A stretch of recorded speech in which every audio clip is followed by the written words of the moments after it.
Good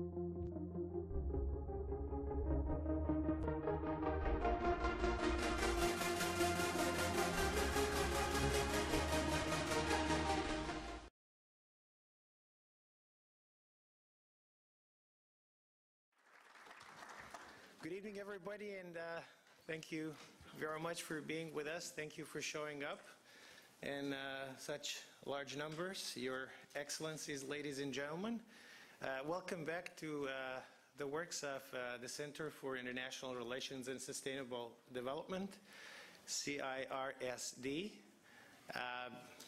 There was a little bit of a hiatus in the first half of 2017 because of some external distractions, if you will. But we're now back in the saddle, back in full force. And we are continuing with our mission, which is to bring the world closer to Serbia and Serbia to the world, to continue providing a platform for exchange of opinions and having an opportunity to welcome in our neck of the woods influential speakers and thinkers like the guest that we're having the privilege of hosting today.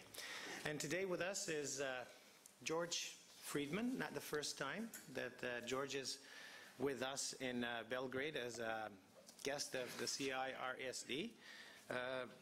He was the keynote speaker back in 2014 when we organized a special conference to commemorate the 100th anniversary of the outbreak of the First World War.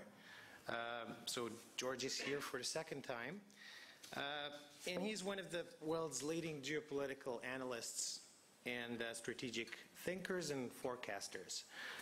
The author of several global bestsellers, to name a few: The Next 100 Years, The Next Decade, The Emerging Crisis in Europe from 2015, and I understand that his new book is forthcoming in 2018, which is The New American Century: Crisis, Endurance, and the Future of the United States. In 1996, Dzordz Fridman founded Stratfor, a private intelligence and consulting firm, and he served as its chairman until May 2015. Which is the year 2015 when he founded Geopolitical Futures, an online publishing service that had quickly established a global reputation as an indispensable tool for anyone who would like to understand the world of today and perhaps more importantly, the world of tomorrow. Last but not least, Dzordz is a double Horizons author. Horizons is the flagship publication magazine of our center. He published an essay in our inaugural issue in 2014 where he was comparing the geopolitics of 1914 with that of today. And in our forthcoming issue, which is coming out in September, Dzordz was also a distinguished author, and he wrote in that essay about Donald Trump, about his foreign policy, about the priorities and constraints for America's role in the world. And before we start this conversation, please join me in warmly welcoming Dzordz Fridman to Belgrade.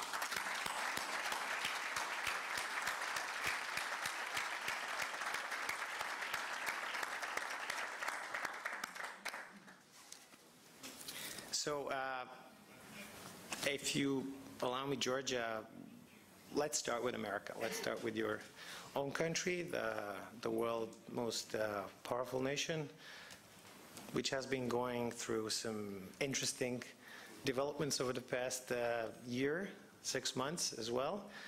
You are writing about Donald Trump in our next issue, but I'm not going to reveal any of your writing. But I'm going to start off by asking, what is going on in the power circles in America, and is the American presidency in jeopardy in the face of Russia investigation and other developments? Well, I'm grateful to my British friends. Grateful to my British friends for creating an even stranger circumstance, or we can at least compete on which is strange. Let's begin with the fact that the United States is not a European country. And the structure of our government is not a European structure. Our founders created a system in which the president is probably the weakest leader in the Euro-American world. The most famous, the most visible. As Teddy Roosevelt said, he has a bully pulpit. But in the end, if his own party in Congress won't support him, which we are on certain domestic issues in that position, he can't do anything about it. And if a judge in Hawaii says that a program that he wanted to put in place moves against it, he can't. So we have to not confuse the President of the United States with the government of the United States, nor the government of the United States with the United States. As I like to tell my European friends, you've now visited Washington, why don't you take a chance to look at America? Because these are very different places and different sets of values. The United States now is socially and politically deeply divided. There are passionate enemies of Trump. There are passionate supporters of Trump. They hate each other. But it's in the wings that passionate hatred. The country is divided, but most of it is, I'm much more interested in the football game than I am in that. So from looking at the newspapers, you can draw the conclusion that America is in chaos. If you visit me in Texas, you'll note that the subject may or may not come up, and not with a passion. The government continues to function as the founders wanted it to, badly.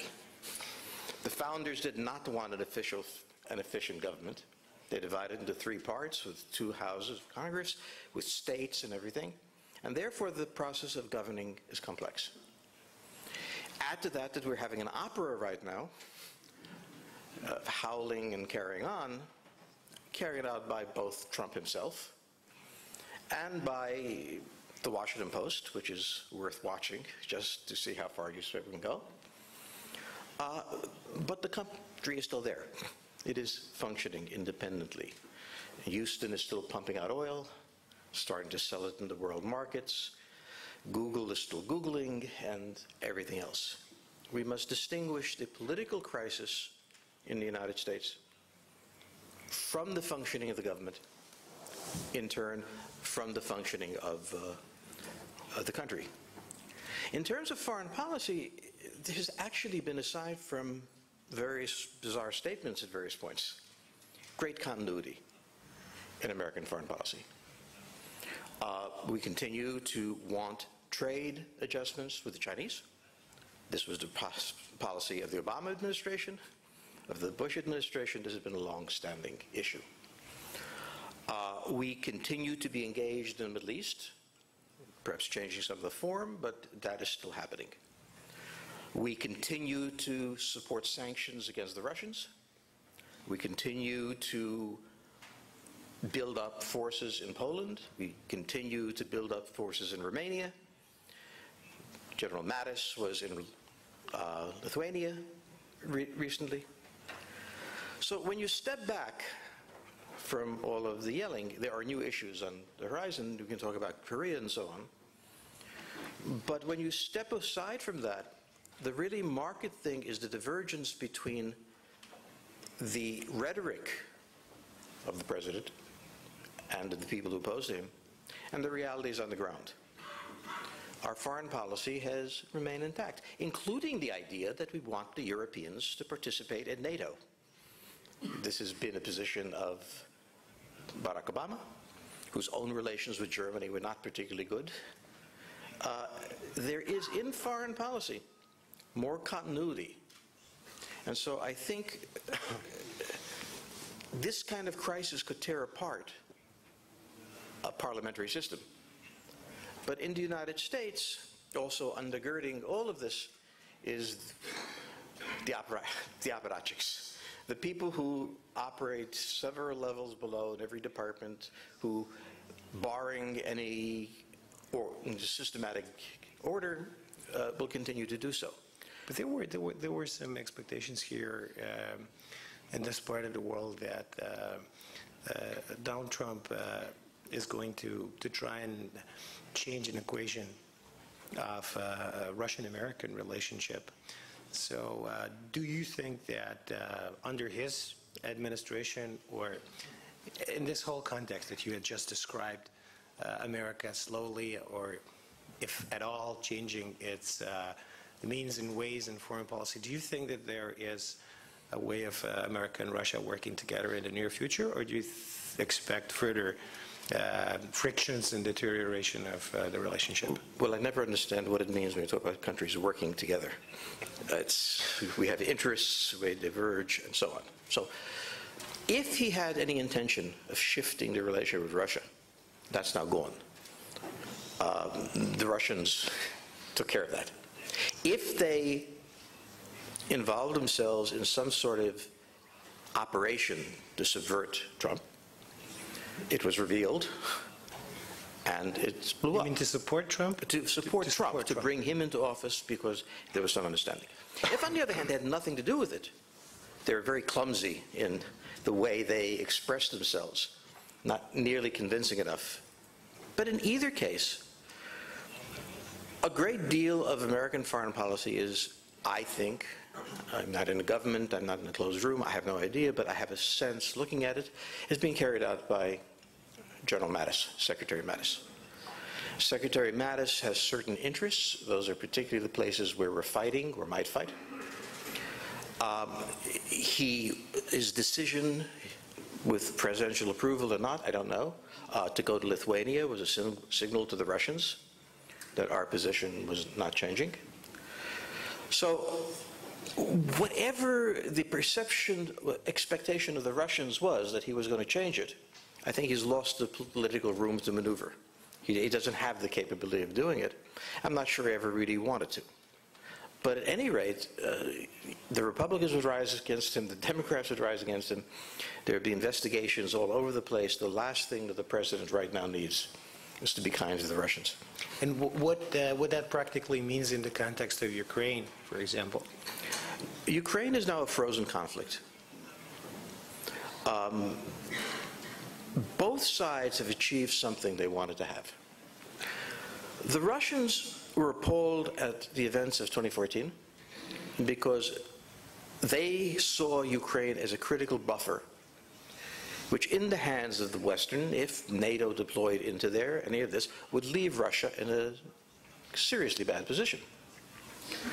The Americans responded to Russian behavior in the Ukraine as potentially a precursor of aggressive actions further west.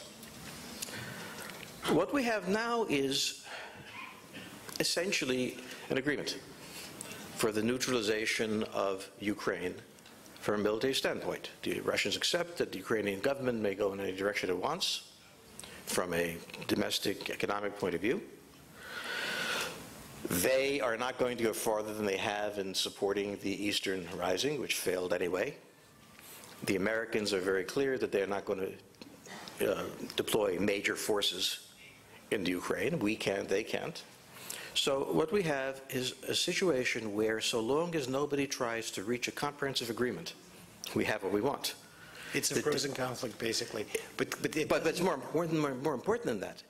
It is because we've left a bunch of questions unanswered that it works. But is there a way of normalizing the economic and trade relationship with Russia with this issue of Ukraine, the way you described it, remaining frozen?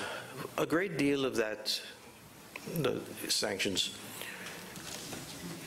have been superseded by a much more serious Russian problem, far more serious. $50 a barrel oil is insufficient to sustain the Russian budget.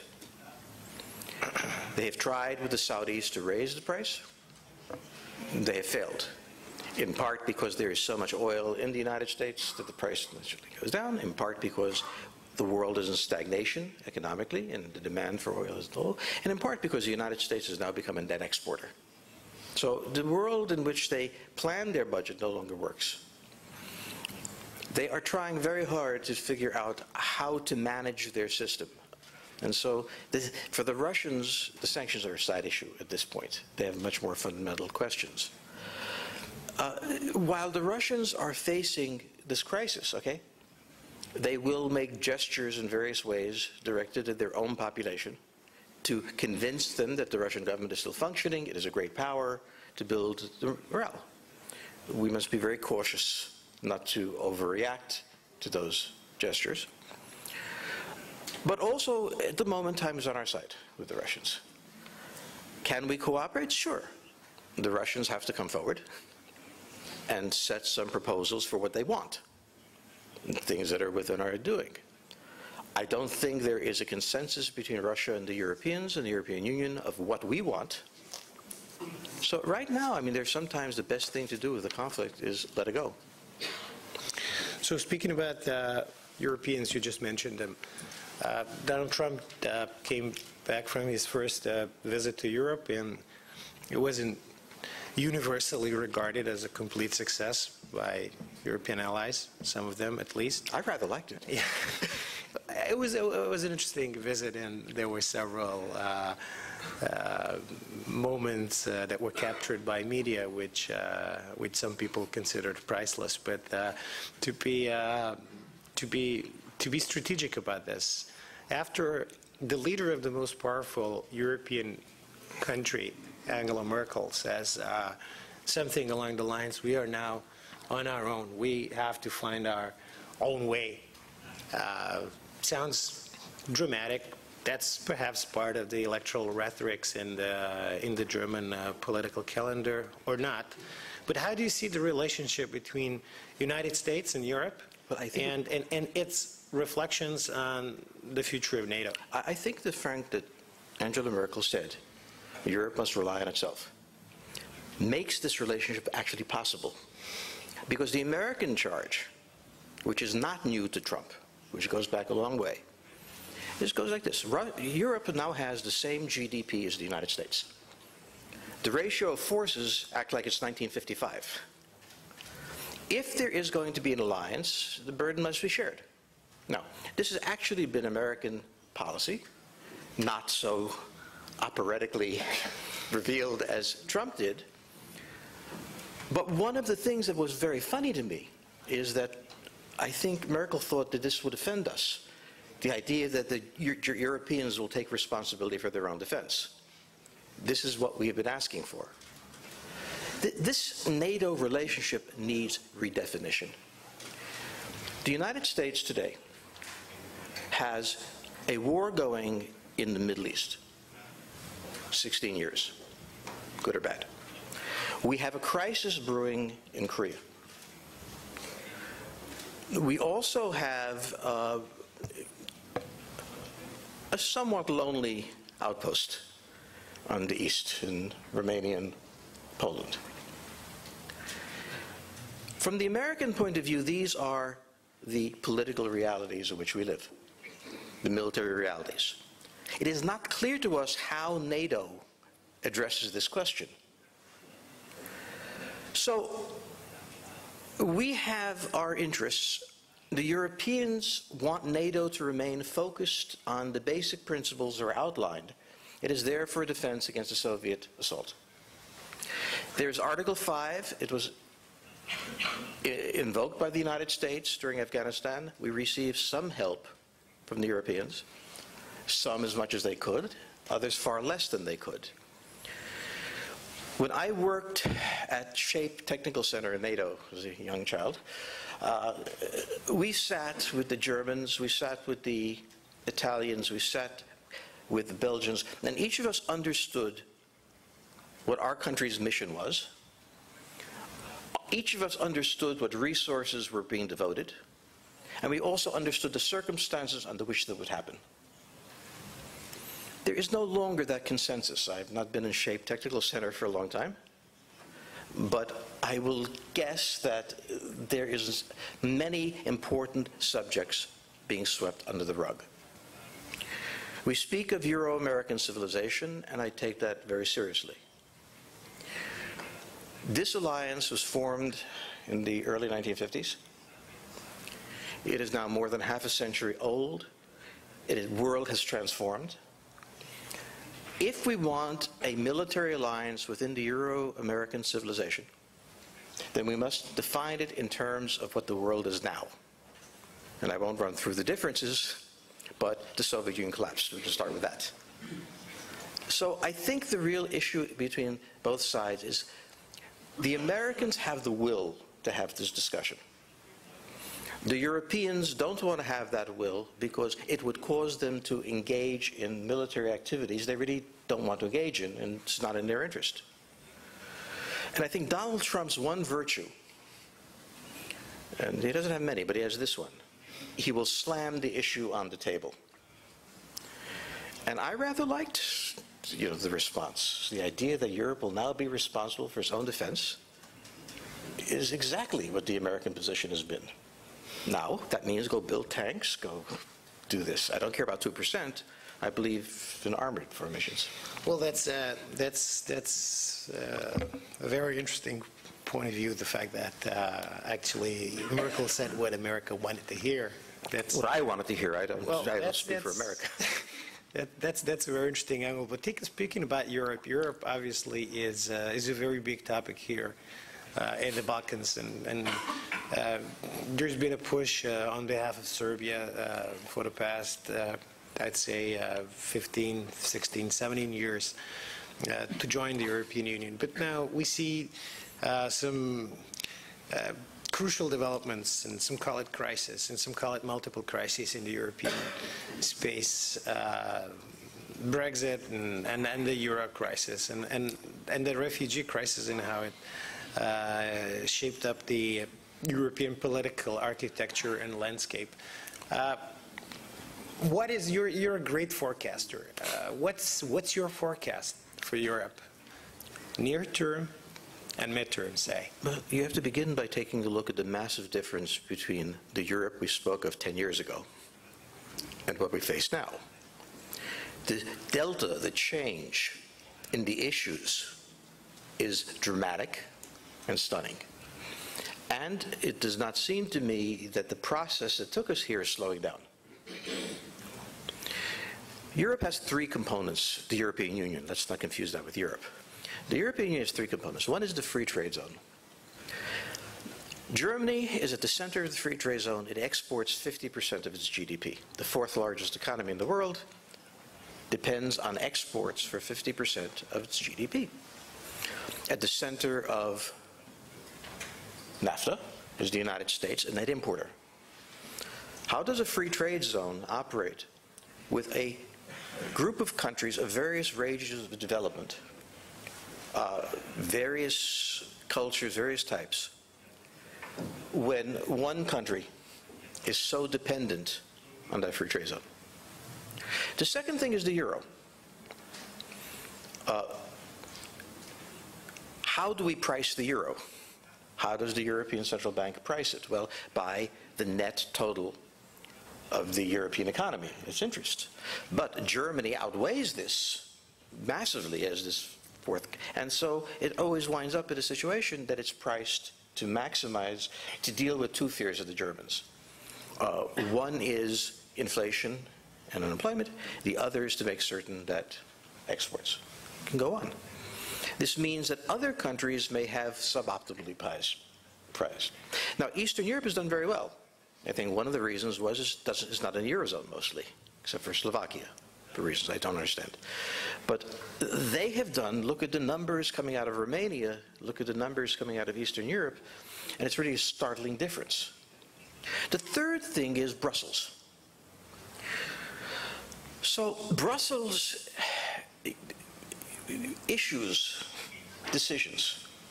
Now, the foundation of liberal democracy is national self-determination.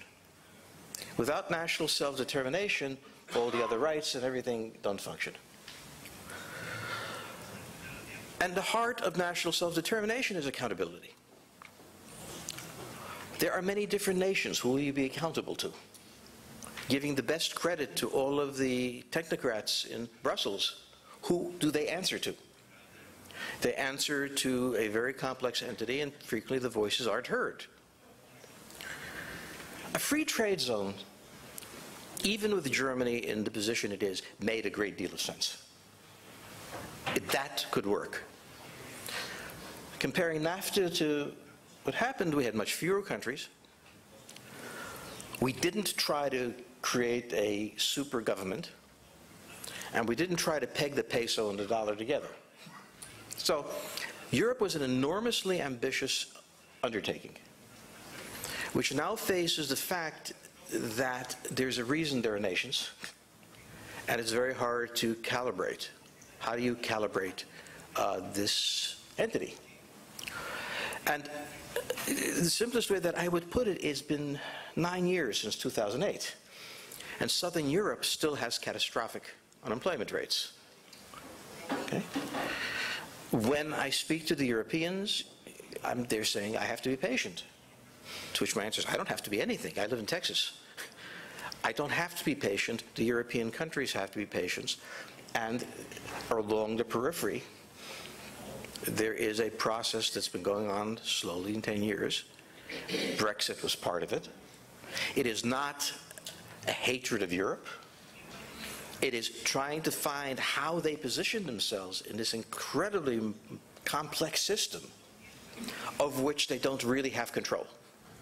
Nor can they, because the system can't serve everyone. So my forecast is, I believe some form of the free trade zone will continue to exist. The two-speed Europe, where you have different, it may well be it, or I would put it this way, the free trade zone will break up and there'll be 2 blocks, and they will define their own. You mean the North and the South? Whatever the Europeans decide. I mean, the point here is that there's no, Europe won't decide for all the Europeans. It can't.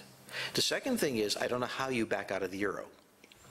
I mean, how does a country whose debt is entirely in the euro, denominated in euro, back out without a massive default? It's complex. It could be done possibly, but it hasn't been done yet. Then there's the question of, what about this super government? Does it make the decision on a range of things, including immigration? Who makes these decisions? Who decides that? Who can block that? Who can veto that? You have a constitution that goes on for many, many pages. Ours goes on for very few, but it's very clear who gets to decide things and how. So from my point of view, in the long run, Europe is a magnificent place. The European Union is a majestic experiment. It was perhaps too ambitious, and I think under the force of all of the sequentially unhappy European countries, because it's not all at the same time, it will have to be dialed back if it's 5. So what does that practically means for, say, Serbia and the Western Balkans, that are the nearest possible neighborhood of the European Union, with the ongoing aspiration to join whatever we might be seeing in front of us? Well, I mean, there are 2 sides to this equation. What, the Europeans don't have enough problems? They should integrate the Balkans? The second question is, you don't have enough problems? You should be integrated into the EU? I mean, it is not self-evident that you will flourish in the EU. And let's bear in mind, there's a difference in Slovenia and Albania, and the region is complex and fragmented. So there's no answer to all of you. But this is like the Montenegro problem. Montenegro is now in NATO. My country is now legally bound to defend Montenegro. How did we get into that? What is Montenegro doing in NATO? What was the point? We have to stop thinking about the way we used to think about it. We used to think about, if we were European, we were part of NATO, we were part of EU. And it was for a region that had been under Soviet domination. The idea that I was free of the Soviets, now what am I? NATO and the EU gave the region a meaning. This is what you were. And everybody wanted it. But now, after the symbolism, you get down to the work, and that's hard. When I would look, it looks decreasingly likely that this process is going to accelerate.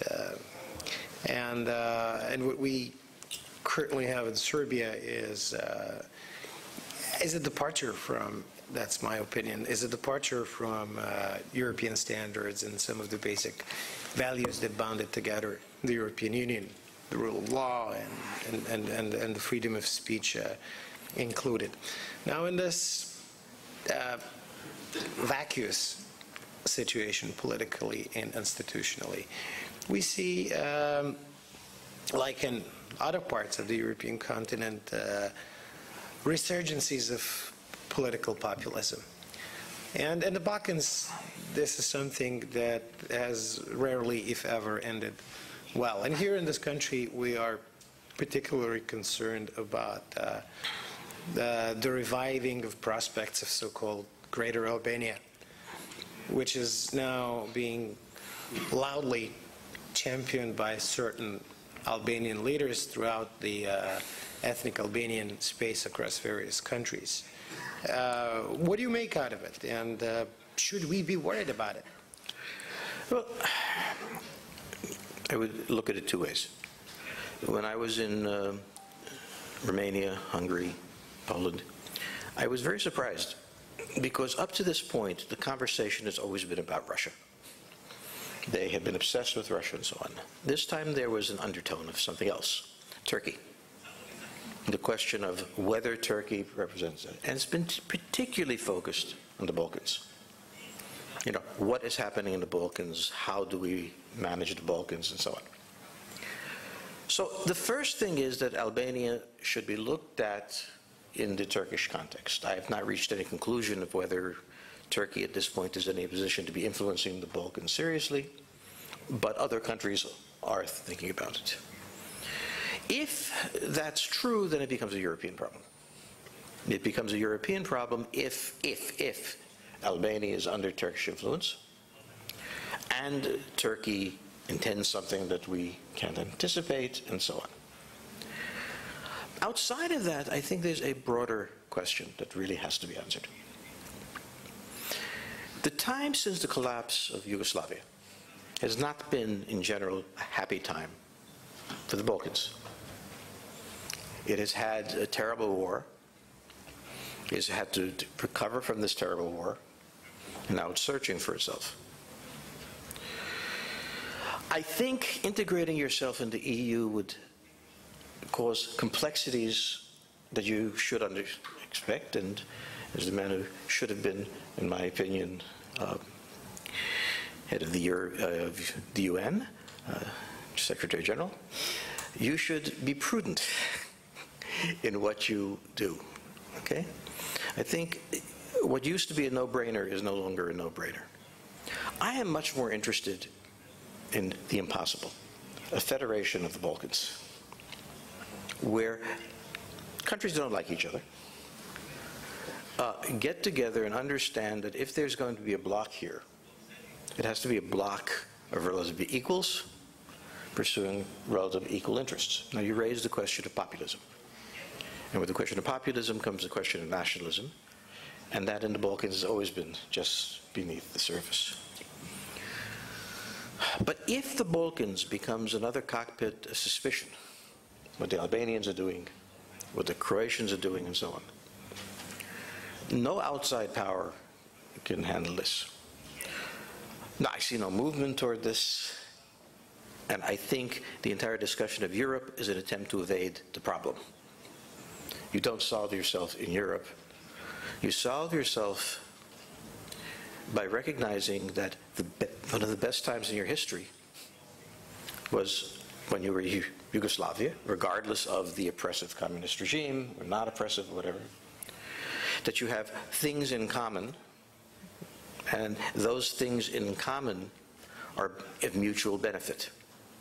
Now, if you can't do that, then you have problems. No, I don't have problems, you have problems. So it seems to me that the people in this region must make a very painful choice.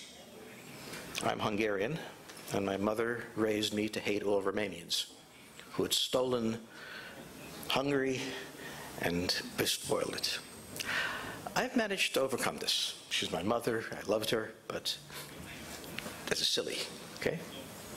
In the same way, whatever went before for all these years, I think I urge the Balkans to consider an option that does not require that you align yourself with European interests. You are not the Netherlands, you are not Italy, okay?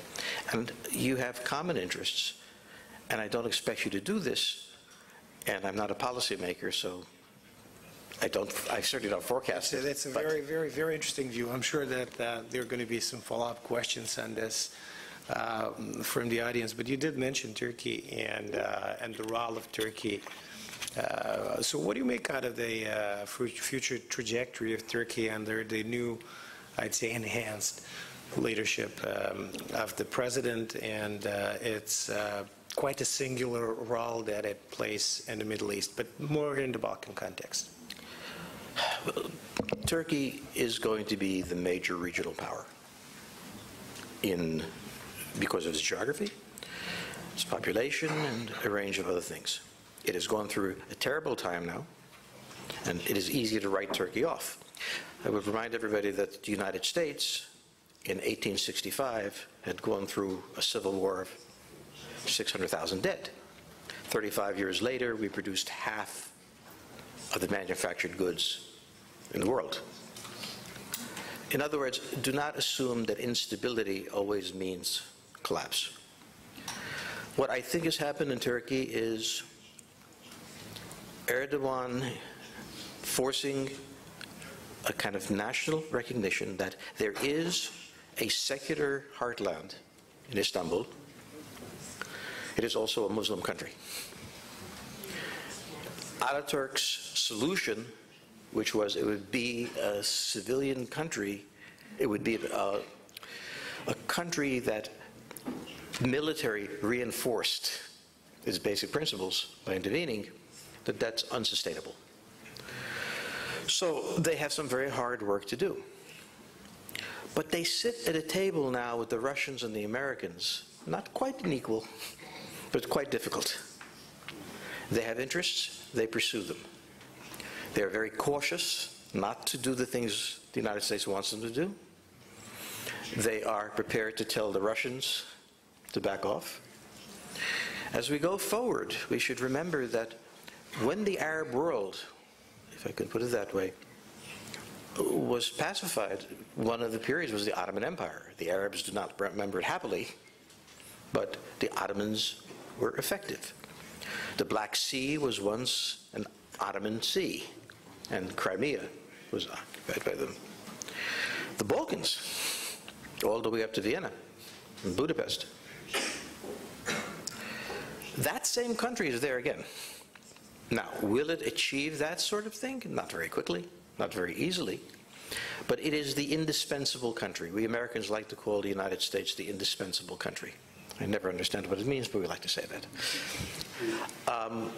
Turkey is the indispensable country. We can fight all we want, but until the Turks decide to take the risk of joining, we're not going to settle the issue. So my forecast for Turkey is that you can like it, you cannot like it, it is going to be a great power. It will be involved in the Balkans, and the best way to help them is to remain fragmented. That's a very, very interesting view. And now the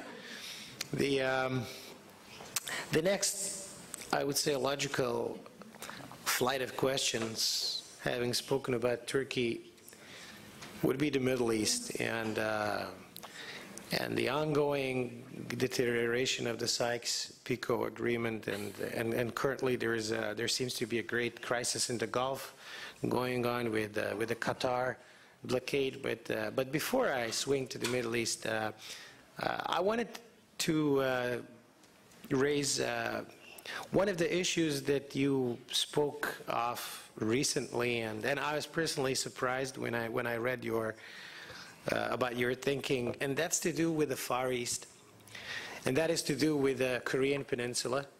That seems to be very far away from us here, but is definitely at the center of gravity of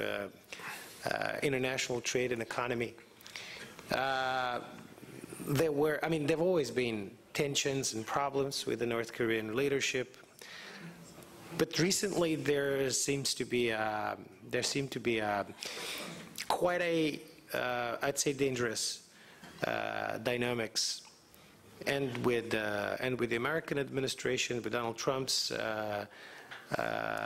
statements and the Chinese reaction. What do you make out of the current situation in North Korea? Is there a danger of a war? And if there's a war, God forbid, in the future, who will be fighting this war? Well, yes, there's a danger. The policy of the United States going back into the Bush administration has been consistent, which is we will not tolerate North Korea acquiring nuclear weapons and ICBMs. We will not accept the idea that it will be their decision whether or not to destroy an American city. Okay. This view was made clear to the North Koreans. The North Koreans seem to feel they need nuclear weapons to guarantee their regime, that the United States won't do anything. We've had a fairly unpleasant, stable relationship. Back in around February, it became apparent that North Korea had entered an area where it may well be moving toward the ability to strike the United States. And that was the acquisition of a rocket with solid fuel as opposed to liquid fuel. Liquid fuel can be seen, it takes a while to load and you can spot it from a satellite. Solid fuel, if, is good to go. They don't have that capability now. But as General Mattis put it, we're not going to wait till they have this capability. So there is a red line, and it's not a new one with the Trump administration. It may be that the North Koreans chose to cross that line because they misread the Trump administration. As part of this process, the United States has deployed substantial assistance. 3 aircraft carriers in the region, Guam with its B-2, B-1s, and B-52 bombers, forces in Japan, forces in South Korea. This is not a simple thing. You don't simply take out their equipment because they have artillery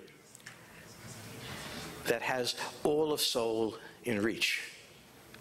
And that's 25 million people that they could bring under artillery attack. And those have to be taken out, and that is a very complex military problem that I won't go into here. No need for that. We have also asked the Chinese, and the Chinese have agreed to serve as an intermediary to persuade the North Koreans to back off the place they're in right now. I have from everything that I hear, which is very little, that the Chinese are still trying to achieve some sort of understanding with the North Koreans. If they do, Donald Trump, in one of his famous tweets, said that we will offer significant concessions on trade issues. I love that man. Any other administration would have offered that, but never admitted it. This guy tweets it. It's wonderful. So there's certainly motivation, I think, for the Chinese. Now, can the Chinese not only get the North Koreans to make this concession, but make it in such a way that inspection is possible? Trusting North Korea is not a major thing that we're going to do. If I were to bet, the answer is no. I may be wrong, but my bet is that the Chinese cannot. So is your bet that actually there is going to be a war? If the Chinese fail, Mattis has made it clear 2 things. One, the war would be catastrophic. It was the term he used. And the second was that we would go. That we will not wait till they have an ICBM. So are we talking here months or years? Well, so the Chinese keep trying, and let's say that they keep trying and they keep basically stalling, well, not stalling, not being able to deliver from the North Korea the kind of, I'd say, guarantees that America would be happy with. So are you talking months or years or more, if nothing changes, that we could expect actually a first military strike by the United States? I'm working with newspaper clippings, not intelligence. But as I see this developing, we are already in that position of danger. The United States does not deploy 2 or 3 aircraft carriers as a gesture. It is a very difficult and expensive thing to do. They're serious. The Americans are serious. The Americans have been in the same position before Desert Storm and Operation Iraqi Freedom. We go, we position ourselves, we make it clear that we will accept a capitulation or even a negotiation, and when we don't get it, it goes. Now the question is, how long? Well, if we have already entered, and I believe we have entered the zone where the North Koreans could surprise us, it has to be sooner rather than later.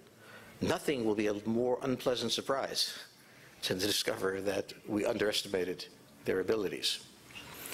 In the intelligence community, they are undoubtedly looking at everything. The president's problem, Mattis's problem, is the intelligence community is wrong frequently. So how much of a risk do we take? And I would argue that we can't keep 3 carrier battle groups on station forever. We can't keep everybody on alert forever. I don't know what understanding there is with the Chinese over reporting to the United States status, or whether the Chinese will take the responsibility of saying they failed. But this cannot go on for years. It cannot, in my mind, go on for months. It is either we accept that they have an ICBM, or we take a step, or they accept the idea that we will act, and it will be up to the Chinese, I hope, to convince them that we're not joking. So, but like, if there's like a unilateral strike on North Korea, and you just mentioned that there is an artillery capability and probably some nuclear short-range capability on behalf of North Korea, I mean, they're not going to sit still. They're going to retaliate probably towards South Korea.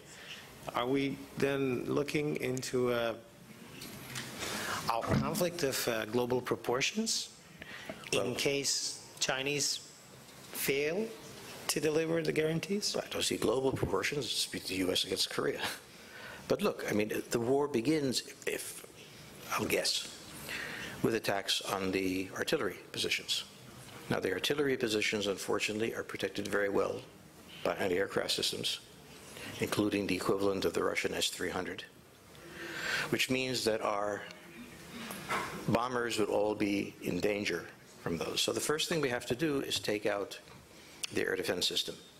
And we have aircraft called Wild Weasels, only an American could have a name for that go in, trigger the radar, and try to destroy it. That will take several days at very best. During that time, the North Koreans have the option of firing them. Once those are out of there, it will be area bombardment by strategic bombers over these. Anytime you ask the military, the war will be over in 2 weeks. Paul Wolfowitz guaranteed that about Iraq. We're still pulling duty in Iraq. No, but that abstracts away the China's reaction. Well, China's reaction will be either to go to war on North Korea's behalf, which we can't imagine them doing, or accepting the idea that under no circumstances will the United States accept the North Korean government having a nuclear capability against the United States. And if that makes somebody unhappy, we'll be much more unhappy if Los Angeles disappears. We do not trust the stability or even the sanity of the North Korean government. And therefore, I will make the argument that the president allowing them to achieve nuclear capabilities against the United States, I mean, he may be impeached anyway. That would get him pretty close. All right. What looks as a far more, I would say, pulsating hotspot right now that also involves various strategic interests and capabilities. And there is a religious and sectarian element to it, is the blockade of Qatar, the crisis in the Gulf, and everything that could emanate out of it, speaking about energy markets, speaking about global peace and security. What's the background behind the escalation of the relations in the Gulf? Well, I think the first thing that's behind it is we've been fighting this war for 16 years. We haven't been winning. And the definition of insanity is to continue doing what we're doing. So the crisis really was that, I think, if you ask General Mattis, I never have, he's looking at this and saying, this is stupid. Why should we do this? I think that the basic issue here has always been we did not have a broad-based coalition in the Arab world to support us. We were essentially floating in the air. So on the one hand, we would be engaged in military operations against very small groups. On the other hand, there would be a degree of cooperation from one country or another country to a certain point, but not a coalition dedicated to the elimination of ISIS. I suspect that these countries are told, we will leave if you do not join in. I mean, if you don't cast your lot, take the risks with us. We've lost 7,000 soldiers. We're not going to lose any more in a war we can't win. Make your decision.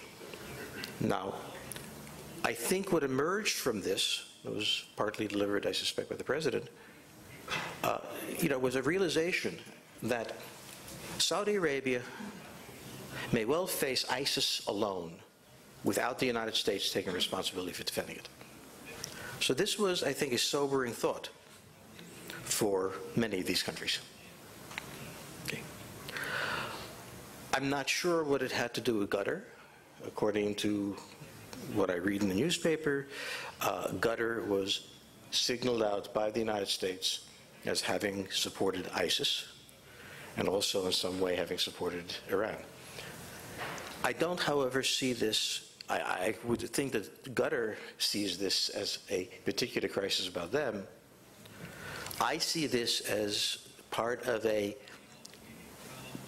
crucial confrontation between the United States, which is essentially losing a war and certainly not winning it, and people who are putatively its allies who are not prepared to take risks.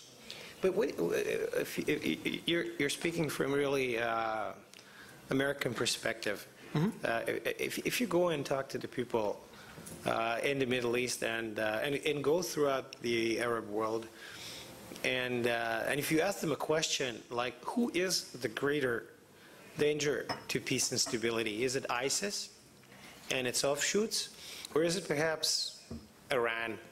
I found it that surprisingly many have said actually it is Iran and not ISIS. So from your perspective, who is really the main threat? I mean, who is the bigger threat? Is it Sunni Iran? To whom? Or ISIS? To the Middle Eastern peace and stability at this very moment. To the Middle East, you would argue that both are a threat. You don't go to war with both at the same time unless you need to, and you don't need to. From my point of view, my biggest threat as an American is that I am fighting to, my country is fighting to stabilize a region when those who are the governments of this region have mixed feelings about everything we do. It is impossible for the United States, with the amount of forces it has available, to operate a successful war. So from their point of view, it may be an interesting discussion of whether ISIS or Iran is the greater danger. From our point of view, we're fighting ISIS. You're with us, or you're not with us, let us know what you want. But their crisis is that if they continued the way they were, I think the United States would eventually, or not too quickly, not too slowly, leave. We can't win the war. Now, Saudi Arabia, UAE, others had to make a decision. Do they want to be in the Middle East where they have to take whatever actions they can without the United States. So one of the mistakes I think the United States constantly makes is it looks at the world through the eyes of its lies. The United States in this particular case has to look at the world through its own eyes and what it's doing, and ask the question, how much longer can we do this? And then the allies must take a look at the world through American eyes and realize that this is really not going to go on. Now, if they want to form an expeditionary force to fight Iran, it's fine. But it's always the question of, is Iran or ISIS the biggest threat, and when will the United States take care of it? And what we're saying is, yes, we'll accept the idea that we have fought this war, it probably was a mistake, it doesn't matter, we're there. Do we have a coalition behind us or don't we? And do you think that the way you're coloring the picture in this ongoing prevarication of the Arab allies, but also of America trying to decide whether it wants to leave or not, there is an ongoing catastrophe in Syria, which is on the Mediterranean shores, and our part of the world in Europe in general have felt through the waves of refugees, have gone through lots of political, I'd say, locomotions as a result of this crisis. And of course the issue of Islamist extremism in Europe is not unrelated to that. For the end, before I give the floor to the audience, how do you see the war in Syria, or whatever you're going to call it right now, how does it end? Does it end at all? And what it takes for this to be ended? All wars end. I don't see a Syria war separate any longer from the general war that's waged between the Persian Gulf and the Mediterranean Ocean. This is now one general crisis. It's complicated by the fact that the Russians chose to intervene, but could not bring anything to a conclusion. It is complicated by the fact that there are so many factions fighting. It is complicated by the fact that there's a refugee crisis that comes from this. There's nothing not complicated in this region. And after 16 years, we have seen every complexity that you can find. All right? So, somebody asked me, what does this do for a refugee crisis in Europe? And, you don't want to have a refugee crisis in Europe, why don't you send some troops and clean up the situation in Syria? You mean Europeans? Shocking, yes.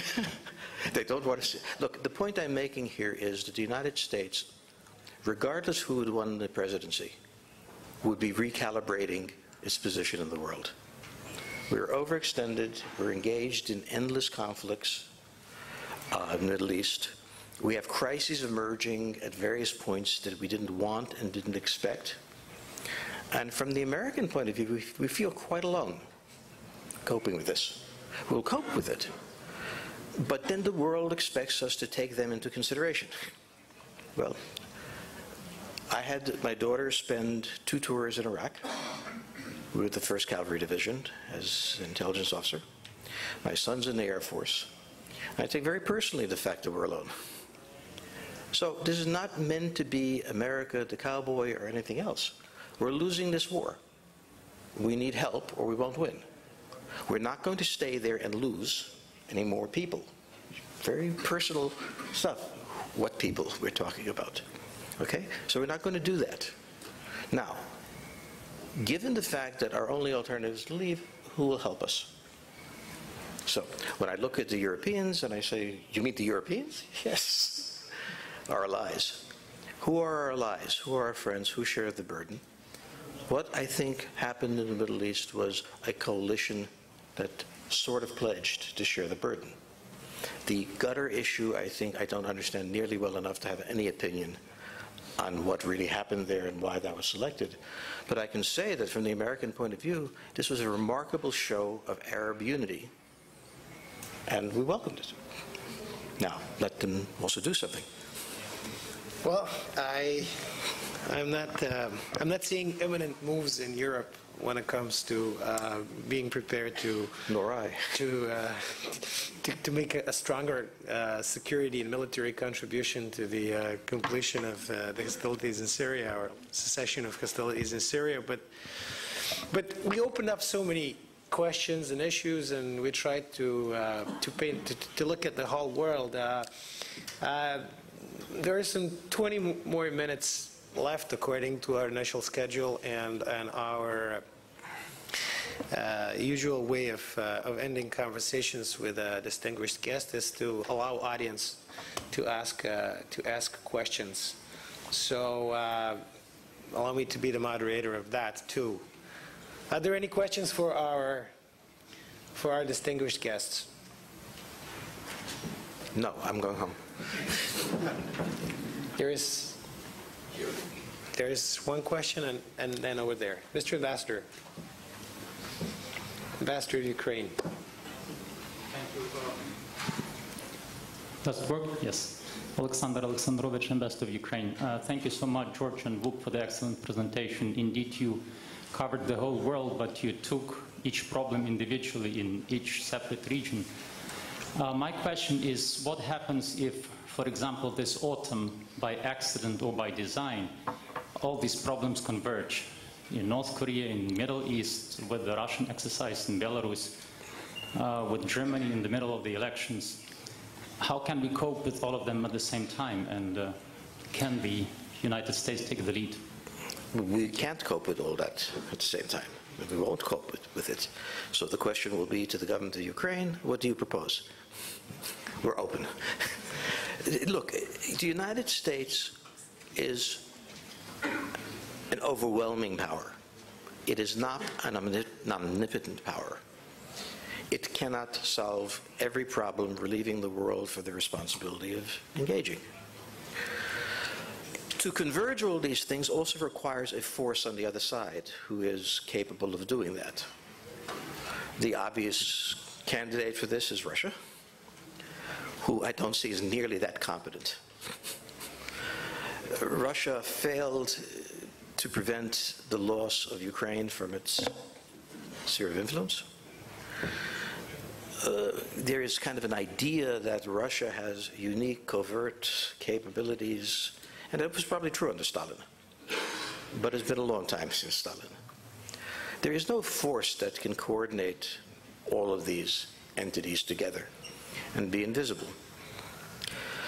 I think the real question of the world that we will be facing is an old one of collective security. The question of collective security was Roosevelt's attempt after the end of World War II to create a coalition of victors, the United Nations, that would take responsibility for the world. The one event that we had something like that was Korea, I should say. But it was also a coalition of the willing. Okay. What we need to do is either so think of it this way. In World War II, we emerged with three principles: multilateralism, interdependence, technocratic government. Okay? We've reached a point here where those have broken down. Is it any one country's fault? No. The entire system was too burdensome, too complex. And burden sharing is only something that someone who wants somebody else to do something wants. Institutions that emerged from World War II, like the IMF, like Bretton Woods, like NATO, no longer address the problems. We keep them alive because it is easier to keep them alive than to face the fact that we have to restructure them. NATO does not affect any of the crises that we talked about. It's not involved. It's not their area of responsibility. Now, there is an opportunity here for the world to understand that it must act collectively. One way to do this is for the United States to refuse to act. There are things we must act on. Korea, that's our problem. You don't feel it's a problem, it's your problem. There are other areas that we can only act collectively on. Middle East. Now, the problem is we have no common understanding of what our mutual interest is. So this probably isn't going to happen. But if it's not going to happen, the United States must focus its risk-taking in areas that matter to the United States. We cannot guarantee everyone's happiness. And we don't, and we usually do a terrible job trying to do it. So we shouldn't have even started. I mean, one war we shouldn't have started the way we did was the Middle East. And we don't know how to end it. That's our problem. But, you know, when I look at the question of the Balkans, once again, the question of collective responsibility and coordination comes up. Once again, we are in a position we have to ask that question. And everybody answers that question, that's not possible. And then looks to an American and says, what are you going to do about it?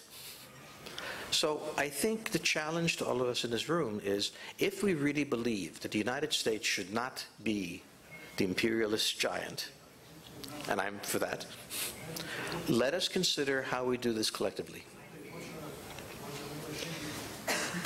Any other questions? Sir, and then, okay.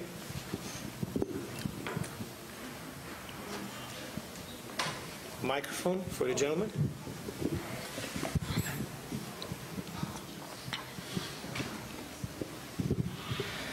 My name is Cedo, I'm a journalist, specialized in security matters. My question is, what is a greater danger for Serbia and region? Our presidents in region or terrorist threat? That's it, that's all. I think the greatest danger to this region is this region.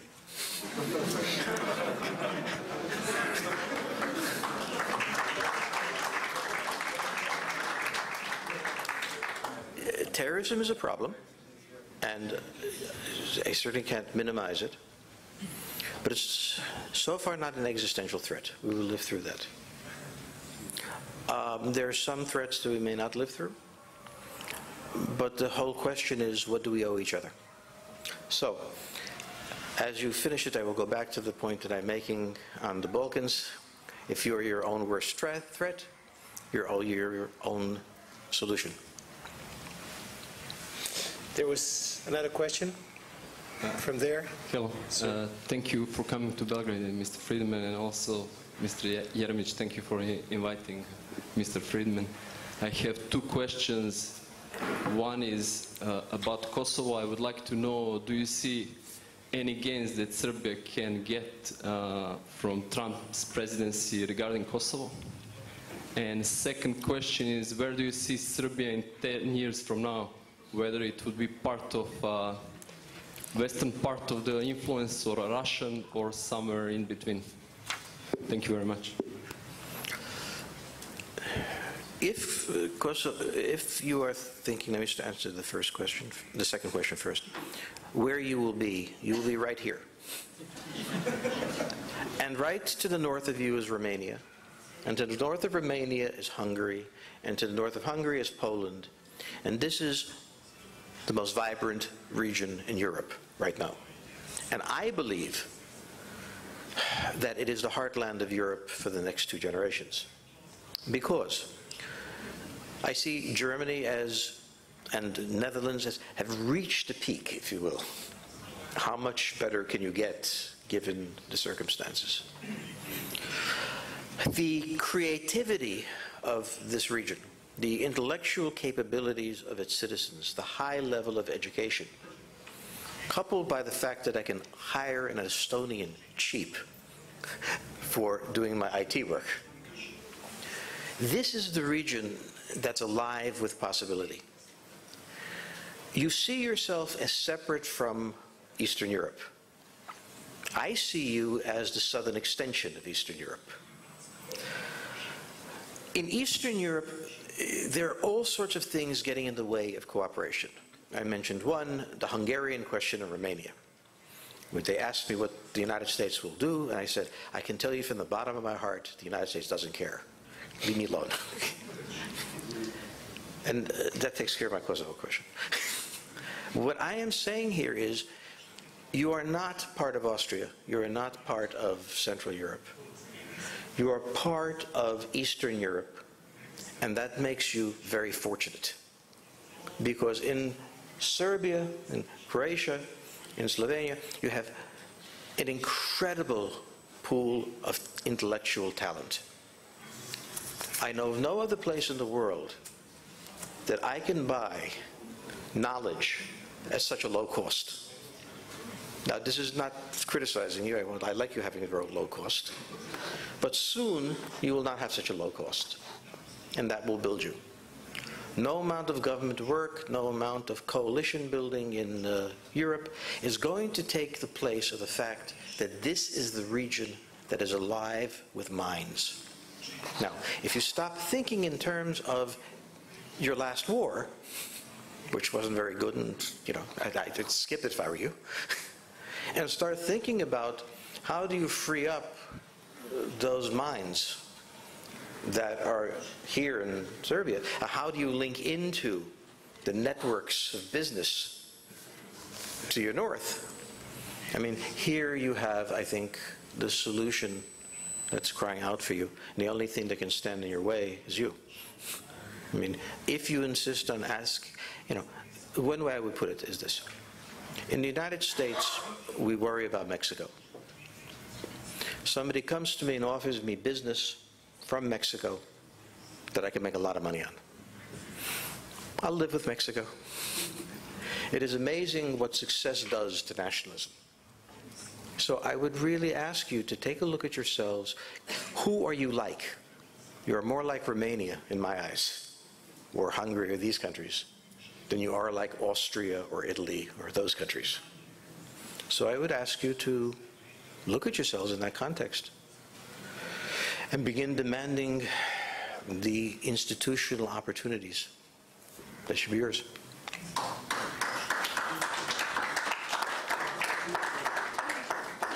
The second question was Kosovo. For my next dance. That was the first question of the gentleman. It was I was trying to blow by it, so I would know. He wanted me. I didn't want to be rude and say I don't care what happens to Kosovo, but all right, I don't care. I do care what happens to the Balkans. I want a powerful Balkans that can stand against both Russia and Turkey, that can be a partner of the United States. I'm not interested in what divides you. I'm interested in what makes you powerful. And from an American point of view, and the American government probably wouldn't speak this way, the world is changing. There's stuff going on to the south, stuff going on to the north. You need to focus down and become rich. It's a very powerful advice. Getting rich, there are some obstacles to it as well. It's not easiest. There's time for one last question. Over there. One last question. Good evening. My name is Sasha Rangelovic. I'm just here on behalf of myself, not representing anybody or anyone. I have a twofold question. The first one, actually, going back to your description of your presentation of Mr. Donald Trump's his first visit to Europe, and the fallout of that visit. I would like to ponder on the notion that back in 2003, that then Defense Secretary Mr. Donald Rumsfeld referred to Europe old versus new. That notion, is it still viable, or has it been swept under the rug?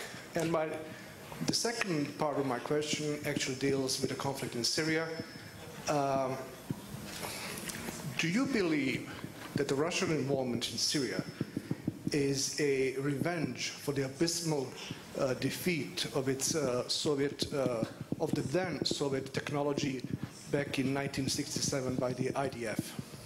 Thank you very much. So, on the first question, yes, I believe the idea of New Europe is right, and I just described it to you. This is the new Europe. I don't use that phrase because Donald Rumsfeld used it, and I don't use any phrase that Donald Rumsfeld used. But yeah, this is hard for Europeans to see. But I see a vibrance in this region, intellectually, that diverges from your politics in every country. And I see your politics blocking your development. But if you can move away from political institutions where I go to Romania to do business and I have to go to a ministry, I don't want to, why should I go to a ministry to do business? Here you don't have to go to a ministry, you have to go to a certain other place. But there's the same concept. So let me finish the question about Syria. Is it all right if I finish? Yeah. Okay. On the question of Syria, the Russians didn't do anything in Syria. They sent 150 fighters. Half the time, only half were available. Most of the time, only half were available. They took Aleppo. Okay, now what do they do with Aleppo? If this was revenge, this is the only kind of revenge I want to see. The Russians went to Syria for the Russian people to see them going to Syria. Look at us, we are here with the Americans. What they achieved was minimal. Now they don't know how to get out any more than we know how to get out. The only thing they've learned from America is how to get into a conflict that you can't get out of. So they will stay there. But there was no revenge. No one felt, oh my God, the Russians have come, now they've taken over the country. They've taken over nothing. They're one other faction in a civil war in which they have no interest. So look at the Russians, ask me what strategic goal they had and why they care if Assad lives or dies. And then you'll understand that the point of this war was domestic political. Russia is in trouble at home and must show itself to be a great power. Well, on this note, I would like to wholeheartedly thank all of you for joining us this evening, and thank George for this inspiring and provocative discussion. I'd like to say that there is more to come from CIRSD before the summer break. In July, we're hoping to hold public discussions on the future of Europe, with the participation of European speakers and that from the region as well as Russia. And then towards the end of July, there's going to be a discussion on the Middle East. We're going to have guests from America and from Russia. In September, we are publishing the new issue of Horizons, and Dzordz Fridman's piece on Donald Trump and his foreign policy is going to be one of key contributions, and we're also publishing I'd say a seminal biography book of late Israeli Prime Minister Yitzhak Rabin, with the participation of a range of distinguished speakers from the region. With this, I invite you all to thank my guest and to thank our guest, and also to join us at the cocktail just outside. Thank you.